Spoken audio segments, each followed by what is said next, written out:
Hello dear student, कैसे हो आप सभी लोग। मैं हूं डीआरएक्स देवेश पाल और आज के वीडियो में हम लोग बात करने वाले हैं केंद्रक यानी न्यूक्लियस के बारे में। और कल हम लोगों ने बात की थी तारक काय या तारक केंद्र के बारे में। तो चलिए केंद्रक को स्टार्ट करते हैं। बहुत इंपॉर्टेंट टॉपिक है और बहुत ज़्यादा क्वेश्चन यहाँ से हमें जो है देखने को मिलते हैं हमेशा। तो यहाँ पर हम लोग बात कर रहे हैं केंद्रक की। तो कोशिकीय अंगक केंद्रक की खोज सर्वप्रथम आपको याद रखना है रॉबर्ट ब्राउन ने कब की थी, 1831 से पूर्व। तो यहाँ पे आपको याद रखना है कोशिका के अंदर एक केंद्रक मिलता है, अंगक मिलता है जिसको हम लोग केंद्रक कहते हैं। सर्वप्रथम यानी सबसे पहले जो है रॉबर्ट ब्राउन ने कब खोज की थी, तो याद रखना 1831 से पूर्व। तो यहाँ पे याद रखने वाली ये बात है कि एग्ज़ाम में अगर 1830 भी आए ना तो भी वो राइट आंसर रहेंगे। ऐसा क्यों? क्योंकि इन्होंने लिखा है 1831 से पूर्व यानी पहले खोज हुई थी। इसके बाद हम लोग बात करते हैं। तो इसके बाद में जो है फ्लेमिंग ने केंद्रक में मिलने वाले पदार्थ जो क्षारीय रंग से रंजित हो जाता है उसे क्रोमेटिन का नाम दिया। तो याद रखना है यहाँ पे कि जो क्रोमेटिन है उसकी खोज किसने की, तो ये की फ्लेमिंग साहब ने। कैसे की? तो इन्होंने जो है एक पदार्थ था जो केंद्रक के अंदर मिलता था, तो उसको क्षारीय रंग क्या होता है, मैंने आपको बताया था कि जो पीएच मीटर होता है कहाँ से कहाँ तक क्या होता है, ये होता है 1 से लेके 14 तक के, बीच में 7 होता है। तो 1 से लेके 7 तक के हम लोग इसको कहेंगे अम्लीय और 7 से लेके 14 तक के इसको हम लोग कहते हैं बेस यानी कि क्षारीय। क्लियर है? तो ये क्षारीय रंग से इनको रंजित कर दिया। रंजित का मतलब होता है स्टेनिंग यानी कि रंगना। तो जब हम उसको रंगेंगे तो जो स्ट्रक्चर हम लोगों को मिलेगा, जो संरचना मिलेंगी हमको नहीं, मतलब फ्लेमिंग साहब को, तो फ्लेमिंग साहब ने उसका नाम क्या रख दिया, उसका नाम यहाँ पे रख दिया उन्होंने क्रोमेटिन। क्लियर है? तो ये आपको याद रखना है क्रोमेटिन। और खोज किसने की है यहाँ पे, फ्लेमिंग ने। इसके बाद हम लोग यहाँ पे बात करते हैं अंतरकाल अवस्था केंद्रक।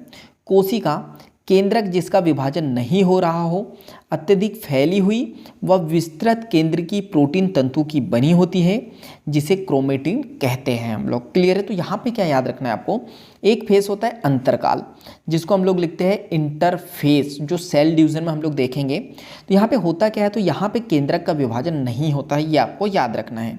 इसके बाद अत्यधिक फैली हुई विस्तृत केंद्र की प्रोटीन तंतु की बनी संरचना होती है जिसको हम लोग क्रोमेटिन कहते हैं। क्लियर है? तो चलो केंद्रक बना लेते हैं हम लोग। तो केंद्रक में याद रखना है आपको, आगे भी पढ़ेंगे, इसमें जो है ना डबल झिल्ली होती है और वो इस टाइप से होती है। तो ये बन गया केंद्रक। तो यहाँ पे बोला जा रहा है कि इसमें जो है प्रोटीन तंतु की बनी एक जो है अत्यधिक फैली हुई संरचना होती है जिसको हम लोग क्रोमेटिन कहते हैं। तो ये इस टाइप से फैली रहती है। क्लियर है? इसके बाद हम लोग बात करते हैं केंद्र की आधात्री में, यानी ये यहाँ पर बहुत सारा लिक्विड भरा रहता है तो इसको मैट्रिक्स या आधात्री हम लोग कहते हैं। तो एक या अधिक गोलाकार संरचनाएं मिलती है जिसे हम लोग कहते हैं केंद्रिका यानी कि न्यूक्लियोलस। क्लियर है? तो याद रखना ये आधात्री में एक भी हो सकती है या फिर अधिक भी हो सकती है संरचनाएं जिसको हम लोग क्या कहेंगे, केंद्रिका यानी कि न्यूक्लियोलस। क्लियर है? इसके बाद इलेक्ट्रॉनिक सूक्ष्मदर्शी अध्ययन से यह स्पष्ट होता है कि केंद्र की आवरण 2 समांतर झिल्लियों से बना होता है। तो ये मैंने बताया मैंने आपको कि समांतर 2 झिल्ली होती है जिनके बीच जो है 15 से 20 नैनोमीटर का रिक्त स्थान पाया जाता है। क्लियर है? तो ये जो रिक्त स्थान है ना वो कितना होता है, 10 से लेके 15 नैनोमीटर, और जिसे क्या कहते हैं, तो जिसे हम लोग कहते हैं परिकेंद्र की अवकाश। यह आवरण केंद्रक में मिलने वाले द्रव्य व कोशिका द्रव्य के बीच अवरोध का काम करता है। क्लियर है? क्या बोला?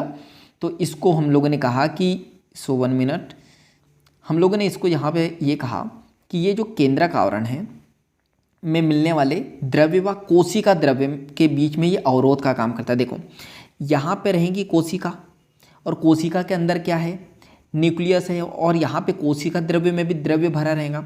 तो ये द्रव्य यहाँ ना जाए और ये द्रव्य यहाँ ना आए, तो ये कौन काम करता है, यहाँ पे केंद्रक आवरण ये काम करता है। ये आपको याद रखना है। इसके बाद हम लोग बात करते हैं बाह्य झिल्ली सामान्यतः अंतः पृथ्वी जालिका से सतत रूप से जुड़ी रहती है। क्लियर है? वह इस पर राइबोसोम भी जुड़े रहते हैं। निश्चित स्थानों पर केंद्रक आवरण छिद्र बनने के कारण विच्छिन्न हो जाता है और यह छिद्र केंद्रक आवरण की दोनों झिल्ली 1 मिनट, यहाँ पे क्या बोला जा रहा है, आगे पढ़ते हैं हम लोग कि ये जो इसकी बाह्य झिल्ली है ना, किसकी बाह्य झिल्ली की बात करें, यहाँ पे केंद्रक की, तो बाह्य झिल्ली में सामान्यतः अंतःप्रदेवी जालिका से सतत रूप से जुड़ी रहती है। तो ये आपको याद रखना है कि यहाँ पे जो है ये जो इसकी बाह्य झिल्ली है, यहाँ पे जो है ना एंडोप्लाज्मिक रेटिकुलम भी इस टाइप से यहाँ पे जुड़ा रहता है। क्लियर है? ये क्या होता है, एंडोप्लाज्मिक रेटिकुलम इस टाइप से जुड़ा रहता है। कौन सी झिल्ली से? बाह्य झिल्ली से। तो ये याद रखना, ये एंडोप्लाज्मिक रेटिकुलम जुड़ा है। इसके बाद हम लोग यहाँ पे बात करते हैं नेक्स्ट, तो आपको याद रखना है वह इस पर राइबोसोम भी जुड़े रहते हैं। तो ये आपको याद रखना है कि यहाँ पे जो है इसके ऊपर क्या रहेंगे, राइबोसोम। किसके ऊपर? एंडोप्लाज्मिक रेटिकुलम के ऊपर। इसलिए जो है इसको रफ एंडोप्लाज्मिक रेटिकुलम भी कहा जाता है, जो मैंने बताया था आपको, जो केंद्रक झिल्ली के पास होता है। ठीक है, अब ये राइबोसोम कहाँ पे है? एंडोप्लाज्मिक रेटिकुलम पे भी और बाह्य झिल्ली पे भी। तो ये याद रखना कि जो केंद्रक की जो बाह्य झिल्ली होती है, इस पे भी जो है राइबोसोम सतत रूप से, मतलब कि कंटिन्यू रूप से क्या होते हैं, जुड़े रहते हैं। तो निश्चित स्थानों पर केंद्रक आवरण छिद्र। ठीक है, तो ये क्या है, देखो ये केंद्रक है और ये आवरण का ये जो छिद्र है, तो इसको हम लोग क्या कहते हैं, केंद्रक आवरण छिद्र। तो यहाँ पे जो है निश्चित स्थानों पर केंद्रक आवरण छिद्र बनने के कारण विच्छिन्न हो जाती है। कि विच्छिन्न का मतलब कि ये कंटिन्यू नहीं रहती है, यहाँ से क्या हो जाती है, विच्छिन्न हो जाती है। क्लियर है? इसके बाद हम लोग बात करते हैं नेक्स्ट, तो ये सब मिट जाएगा। तो चलो हम लोग आगे देखते हैं। तो इसके बाद हम लोग बात करते हैं, तो यहाँ पे हम लोगों ने बात करी कि यहाँ केंद्रक आवरण दो झिल्लियों से संलग्न से जो है बनता है। तो मैंने आपको बताया था कि विच्छिन्न हो जाती है और यहाँ केंद्रक छिद्र आवरण दो झिल्लियों के जो है संलग्न से बनता है। तो इसका मतलब क्या है, देखो मैंने कुछ ऐसा बताया था आपको कि दो झिल्ली आपस में संलग्न हो जाती है, यानी जुड़ जाती है, तब क्या बनता है, हमारा केंद्रक आवरण बनता है। इन छिद्रों से होकर आरएनए व प्रोटीन अणु केंद्रक में कोशिका द्रव्य से केंद्रक की ओर जाते रहते हैं। तो देखो यहाँ से ये जो छिद्र है, यहाँ से मटेरियल कहाँ आएगा, कोशिका द्रव्य में, और कोशिका द्रव्य से मटेरियल कहाँ जाएगा, केंद्रक में। साधारणतः तो हम लोग यहाँ बात करते हैं, साधारणतः एक कोशिका में एक ही केंद्रक मिलता है, लेकिन ऐसा देखा गया है कि इनकी संख्या कभी कभी परिवर्तित होते रहती है। तो देखो एक कोशिका में आपको एक ही केंद्रक देखने को मिलेगा, लेकिन कभी कभी ये जो है परिवर्तित होते रहता है। तो क्या आप कुछ जीवों का नाम बता सकते हैं जिनकी कोशिका में एक से अधिक केंद्रक मिलते हैं? तो ये क्वेश्चन एनसीईआरटी माता आपसे पूछ रही है। तो ये जो है मुझे कमेंट्स में बताना है आपको कि इसका आंसर क्या होगा।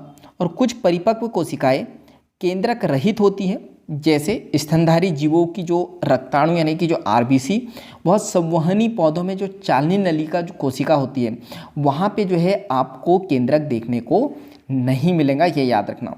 क्या तुम मानते हो कि ये कोशिका जीवित है? तो जिसमें केंद्रक नहीं होता है, तो एनसीईआरटी माता पूछ रही है क्या आपको लगता है कि ये कोशिका जीवित है? तो ये दो क्वेश्चन हैं जो एनसीईआरटी माता ने आपसे पूछे हैं, तो ये आपको बताना है। अब आपको लग रहा होगा सर आप क्यों नहीं बता रहे, तो मैंने आपको लेक्चर में बता दिया है, तो यहाँ नहीं बताऊँगा मैं। तो या तो लेक्चर देखो या जैसा भी हो, मुझे कमेंट करके आप बताओ। चलो इसके बाद हम लोग बात करते हैं नेक्स्ट।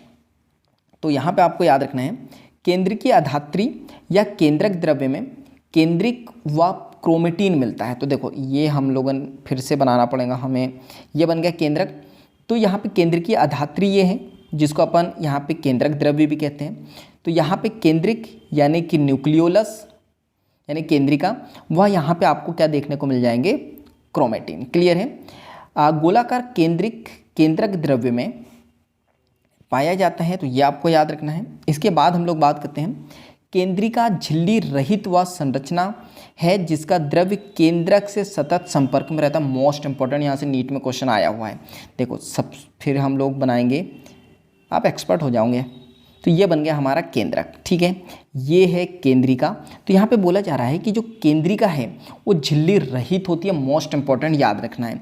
तो क्या होता है, ये केंद्रिका में जो द्रव्य होता है, जिसका द्रव्य केंद्रक से सतत संपर्क में रहता है, यानी कंटिन्यू। अब यहाँ पे मेम्ब्रेन तो है नहीं केंद्रिका में, तो इसका द्रव्य भी कहाँ रहेगा, केंद्रक द्रव्य में बिखरा पड़ा रहता है, यानी केंद्रक से सतत जुड़ा रहता है। ये आपको याद रखना। इसके बाद याद रखना है कि यहाँ पे यह सक्रिय राइबोसोम आरएनए संश्लेषण हेतु स्थल होते हैं, मोस्ट इंपॉर्टेंट। यहाँ पे जो केंद्रिका है यहाँ पे आरएनए का संश्लेषण करती है, तो मोस्ट इंपॉर्टेंट कई बार क्वेश्चन आ चुका है, ये याद रखना। जो कोशिकाएं अधिक सक्रिय रूप से प्रोटीन संश्लेषण करती है उनमें ये जो है बड़े व अनेक केंद्रिक, यानी केंद्रिक जो लिखा है ना इसका मतलब है केंद्रिका, तो वहाँ पे अनेक केंद्रिका आपको देखने को मिल जाएंगी। क्लियर? तो मोस्ट इंपॉर्टेंट याद रखना क्या क्या। पहली बात तो इसमें झिल्ली नहीं होती है। दूसरी बात आपको ये याद रखना है कि सक्रिय जो राइबोसोमल आरएनए होता है, यानी कि जो 1 मिनट जो आरएनए होता है, ठीक है, 1 मिनट आरएनए, तो उसका भी जो संश्लेषण होता है उसका निर्माण कहाँ होता है? केंद्रिका में होता है। क्लियर है? यह आपको याद रखना है। इसके बाद हम लोग बात करते हैं नेक्स्ट। तो एनसीईआरटी माता आपसे पूछ रही है, आप याद करें कि अंतरावस्था केंद्रक में ढीली ढाली अस्पष्ट न्यूक्लियो प्रोटीन तंतुओं की जालिका मिलती है जिसे क्रोमेटिन कहते हैं, जो मैं आपको बता चुका हूँ। क्लियर है? अवस्थाओं व विभाजन के समय केंद्रक के स्थान पर गुणसूत्र संरचना दिखाई पड़ती है।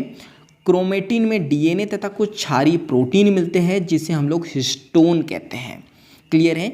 इसके अतिरिक्त इनमें स्तर यानी कि नॉन हिस्टोन व आरएनए भी मिलता है।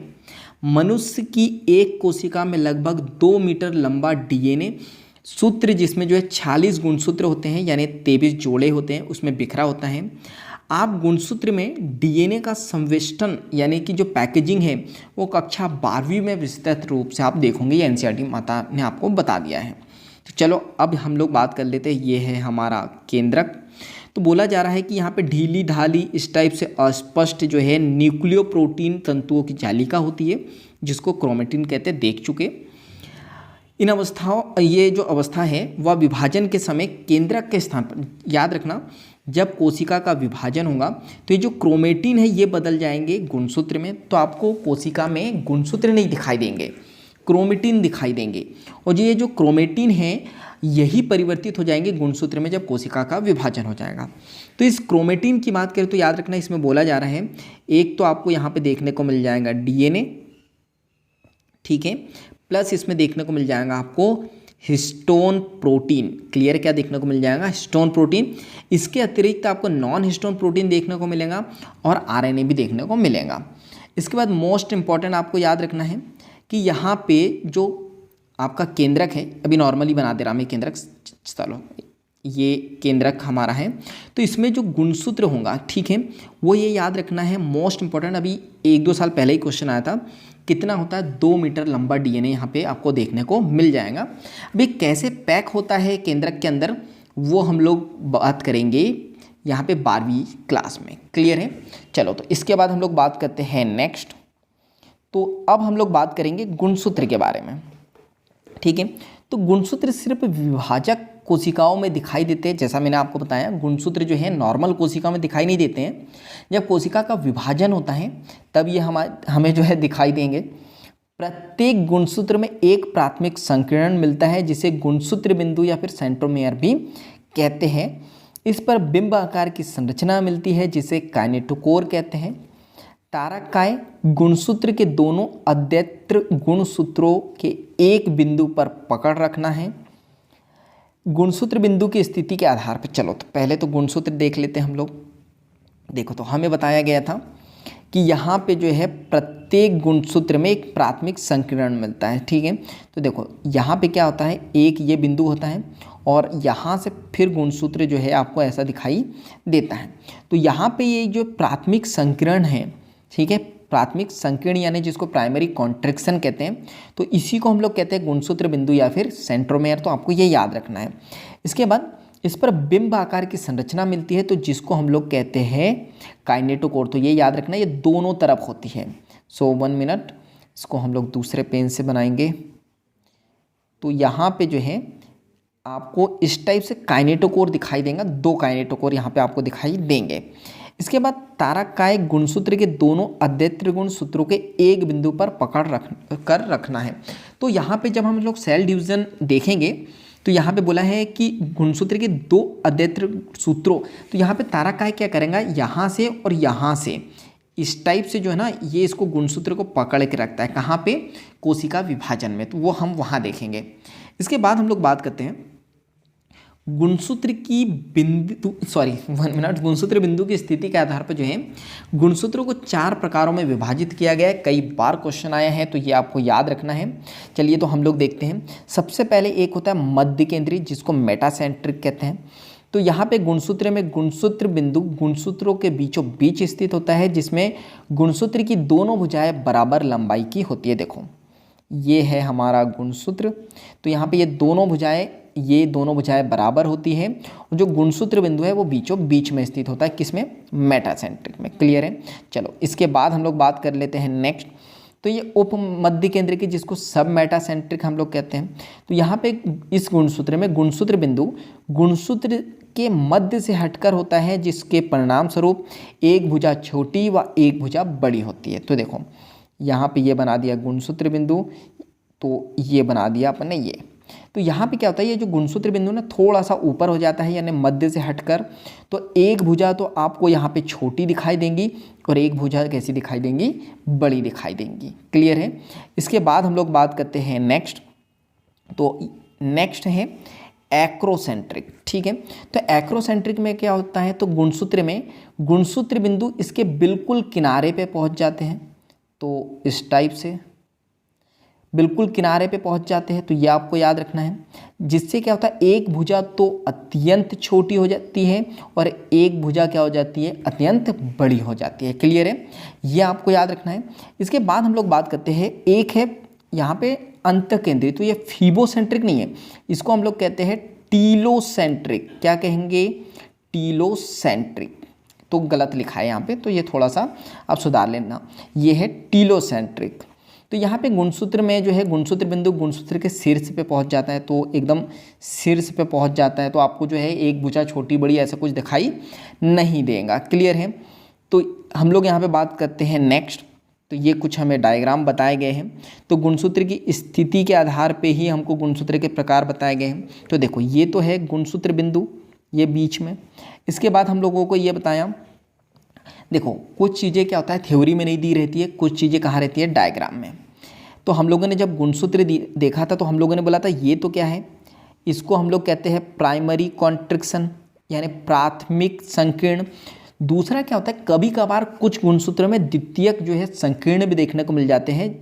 तो इसको हम लोग क्या कहते हैं? सैटेलाइट, या फिर इसको हम लोग कह देते हैं सेट गुणसूत्र भी कह देते हैं। तो कई बार क्वेश्चन आया हुआ है। क्लियर है? सेट गुणसूत्र से। तो ये आपको समझ में आ गया। तो ये डायग्राम जैसा मैंने आपको बताया, एक छोटी भुजा हो गई, एक बड़ी भुजा हो गई, फिर लास्ट में क्या होता है, एकदम टीले पे पहुंच जाता है। क्लियर है? तो एक भुजा तो अत्यंत छोटी हो जाती है, एक बड़ी हो जाती है। और टीलोसेंट्रिक में तो बिल्कुल भी समझ में नहीं आता है। तो ये डायग्राम आपको याद रखना है। इसके बाद हम लोग बात करते हैं, एक और बहुत छोटा सा जो है कोशिकांग है, सूक्ष्मकाय, जिसको अपन माइक्रो बॉडी कहते हैं। ठीक है, तो इसमें क्या देखना है, बहुत सारी झिल्ली आवृत सूक्ष्म थैलियाँ होती है। तो बहुत सारी जो है झिल्लियों से आवृत इस टाइप से सूक्ष्म थैलियाँ होती हैं, जिसमें विशेष प्रकार के या विभिन्न प्रकार के एंजाइम मिलते हैं। वे पौधे व जंतु कोशिका में पाए जाते हैं। ये आपको याद रखना है। क्लियर है यहाँ तक के? इसके बाद आपको एक जो है नोट याद रखना है, टिप्स याद रखनी है, जहाँ से आउट ऑफ एनसीईआरटी क्वेश्चन आता है। तो एक माइक्रो बॉडीज़ में बात करूँ तो एक कोशिकांग होता है जिसको हम लोग कहते हैं परऑक्सीसोम। तो ये आपको याद रखना है, क्या कहते हैं? पराक्सीसोम। तो ये पराक्सीसोम क्या करता है, ये आपको याद रखना है।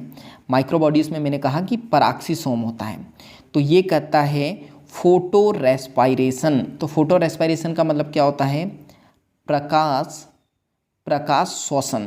तो ये नीट में कई बार क्वेश्चन आया हुआ है और इसको डिटेल में हम लोग जो है जब बॉटनी स्टार्ट करेंगे, प्लांट मॉर्फोलॉजी या फिजियोलॉजी वगैरह स्टार्ट करेंगे तब देखेंगे। तो ये इंपॉर्टेंट है, क्वेश्चन आया हुआ है। क्लियर है?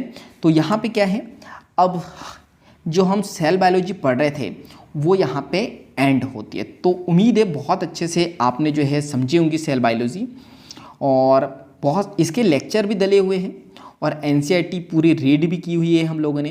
तो आप बहुत अच्छे से जो है जाके पढ़ सकते हो। ठीक है, और कोई डाउट हो तो मुझे कमेंट्स करो और लाइक करो वीडियो को, और कमेंट्स करके बताओ अगर कुछ भी डाउट हो, कुछ भी सजेशन हो।